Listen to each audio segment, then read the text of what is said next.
Welcome to the Professor's Podcast. I'm Nathan McConnell, the director of Bill Rice Bible College and your host for this podcast. Join us as we connect the Bible to life and culture.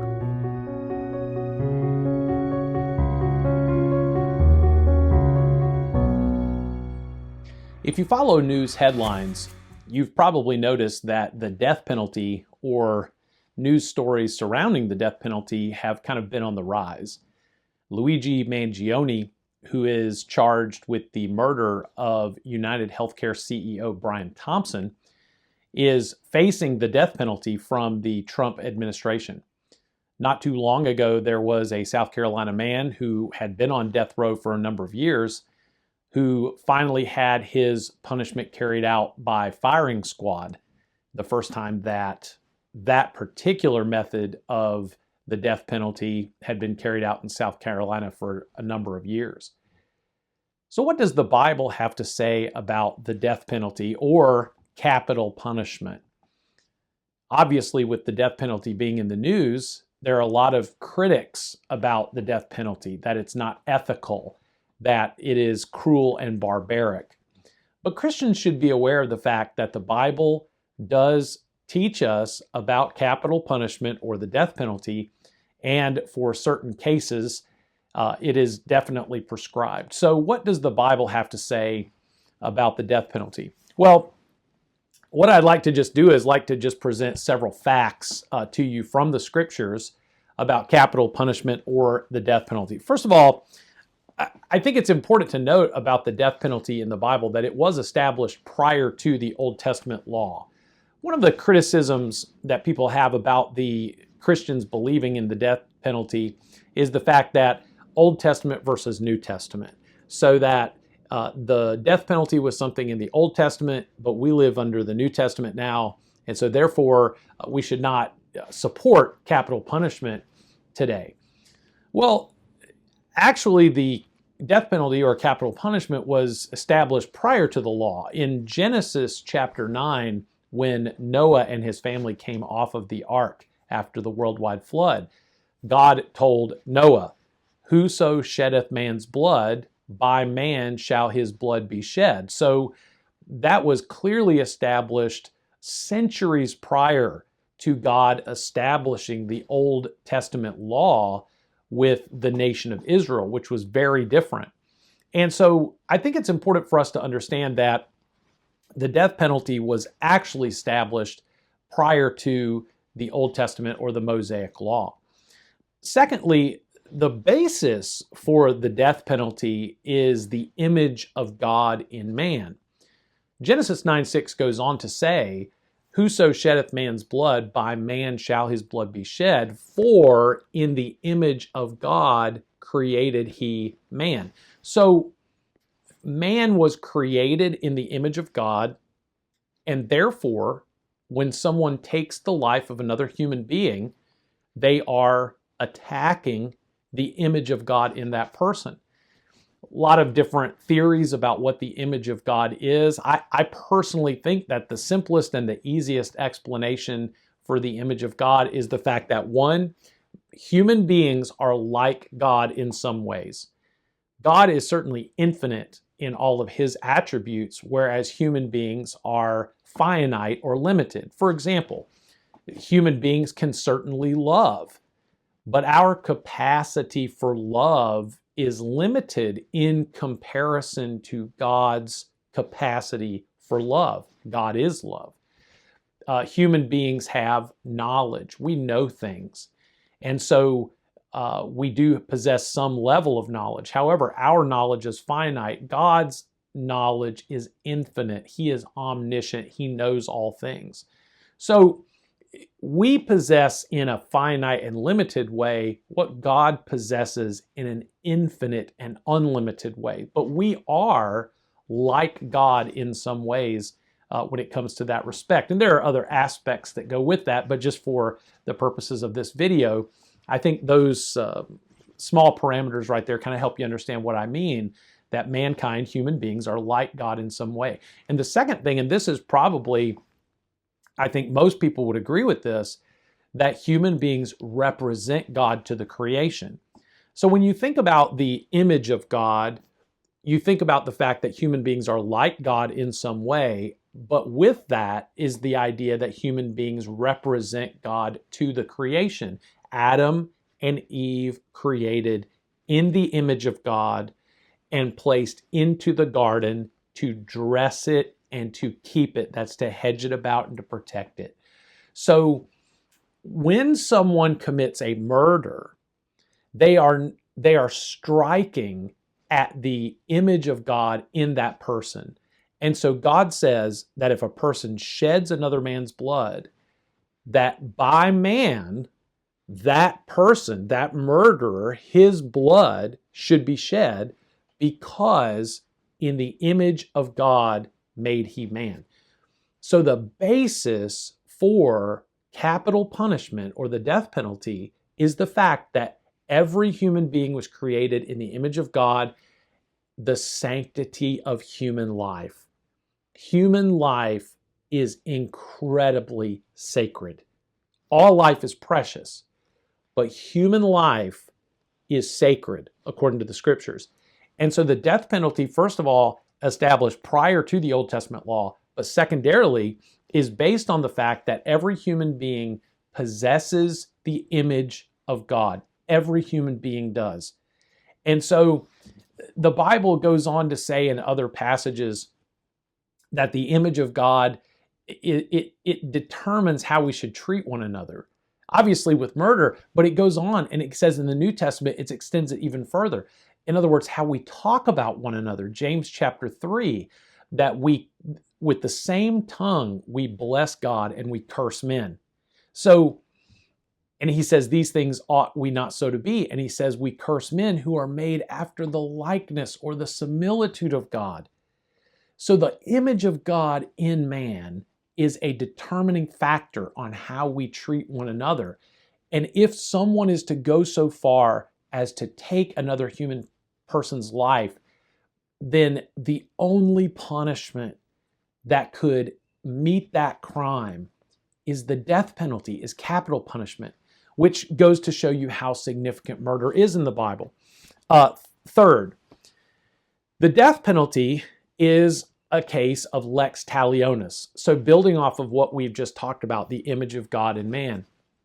Lex talionis is a principle in punishment that basically states that the punishment fits the crime. Many people look to the Old Testament and think that the laws, an eye for an eye or a tooth for a tooth, those equal crime and punishment type laws, are actually cruel and barbaric and somewhat unmodernized, for our modern sensibilities. But actually, those Old Testament laws, that an eye for an eye, tooth for a tooth, lex talionis, was actually much more favorable and much more merciful than other old law codes of the ancient Near East. For example, Hammurabi's code, which says that if you were caught stealing, that you could have your hand chopped off. Well, the Bible, the Old Testament, would have prescribed that if you were caught stealing, then you would, certainly you'd have to basically return the property that was stolen, and they would maybe add a fine to that where you would have to pay maybe 5%, 20% back from what you stole. So obviously there's a penalty that comes with it. But to lose your hand over theft, the Old Testament says that's taking the punishment for the crime too far.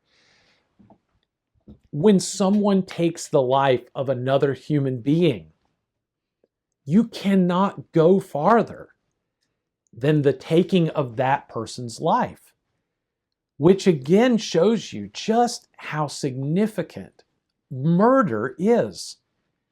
That capital punishment is the punishment that has to fit that crime.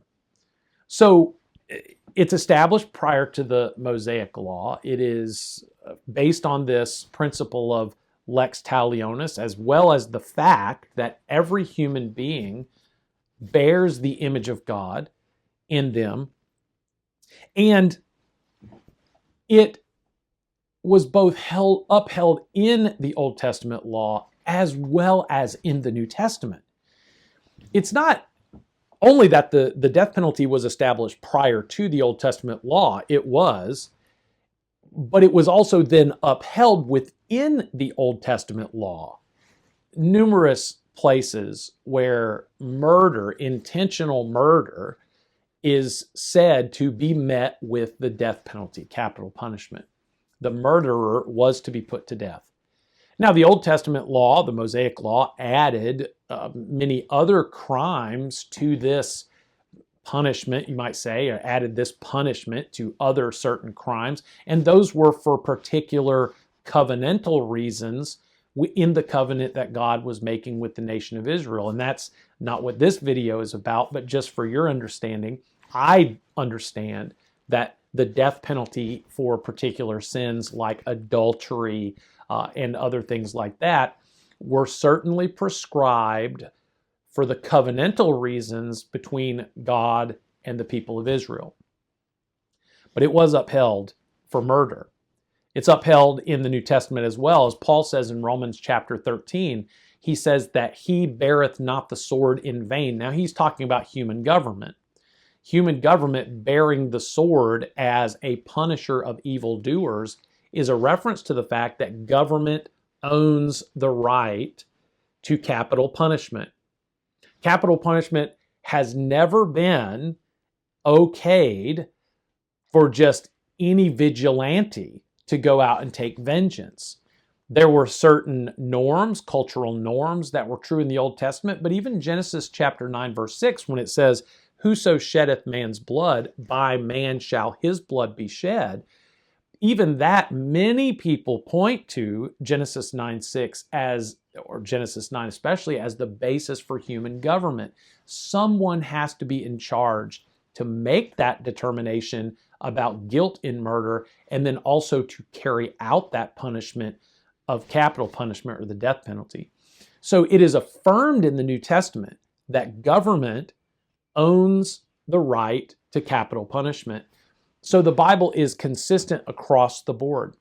Prior to the Old Testament law, contained within the Old Testament law, and then affirmed in the New Testament as well. So there is throughout the Bible. Now, another aspect of this that we do see in the Bible that I think is important for the day and age in which we live is that the Bible says that the death penalty, capital punishment, does deter future crimes or future murder.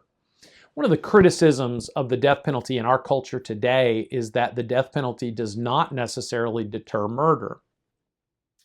Well, the Bible says, for example, in Deuteronomy chapter 21, that the murderer is to be put to death in order that evil might be put away from you. Now, that's speaking specifically of the murderer. The evil person who has done this thing would be put away from them. So there's that. And so if you say that murder or the death penalty does not deter murder, you would at least have to admit that the death penalty deters that murderer from committing murder again, which is exactly what the Bible says. There has been a case in the news lately, and you can look it up, surrounding a lady named Yolanda Marodi. She was allegedly and arrested and then charged with the murder of her so-called wife in California, who was a police chief there, or a fire chief, in California. I was taken with the news story because, first of all, here is a lesbian couple, and there are some issues related to that, obviously. But as I followed the news story, I found out that this lady, Yolanda Marodi, had actually been married prior to a man. And her husband had been killed, a stabbing death, just like this unfortunate death of the fire chief.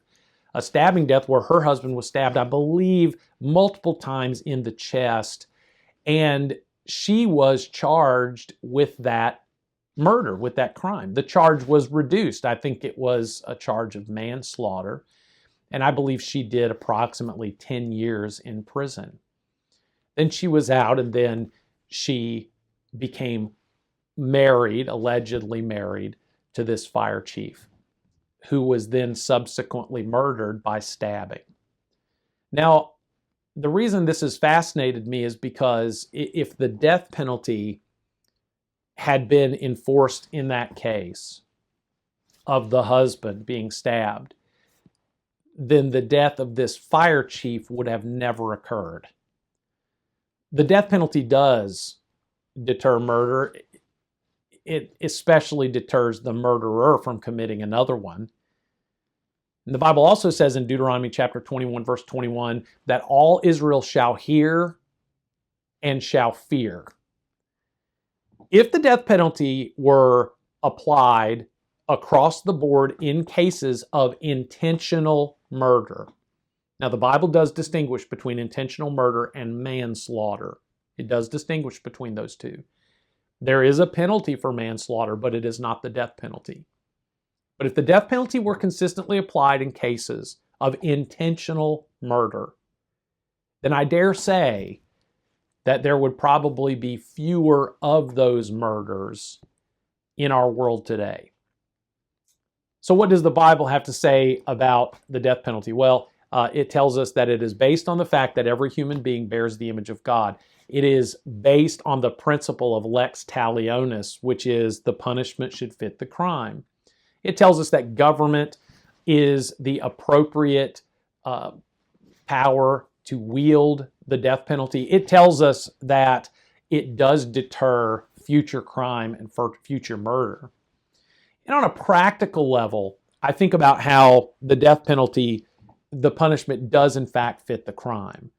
It's one of those punishments that we have on the books that you could say actually does fit. There's a lot of question about certain penalties for drug carrying and those kinds of things, whether or not the penalties for those things are actually suited to the crime. This is one that is very well suited to it.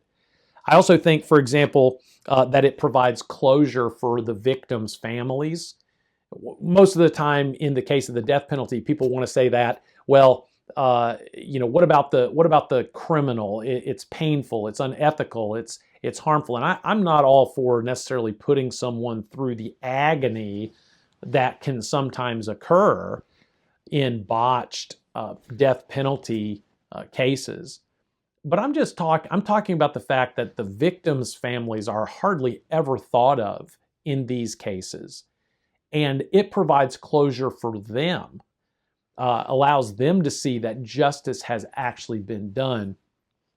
And then I would say, and probably this is the least significant of the practical aspect of capital punishment or the death penalty, and that is that it certainly reduces the burden on the taxpayer and on government to maintain, house, and feed a whole litany of people who are on death row or who are in life sentences. I think that's probably the least significant, and yet it is a practical aspect to this discussion of the death penalty. So the Bible supports the idea of capital punishment. It is consistent across the board in that. And as we hear about this issue in the news, and as we hear about stories and matters like that are coming up that the death penalty would certainly play a case in, I hope that we will think biblically, think clearly, and think through the issue of the death penalty from this biblical perspective moving forward. God bless you, and thank you for watching today.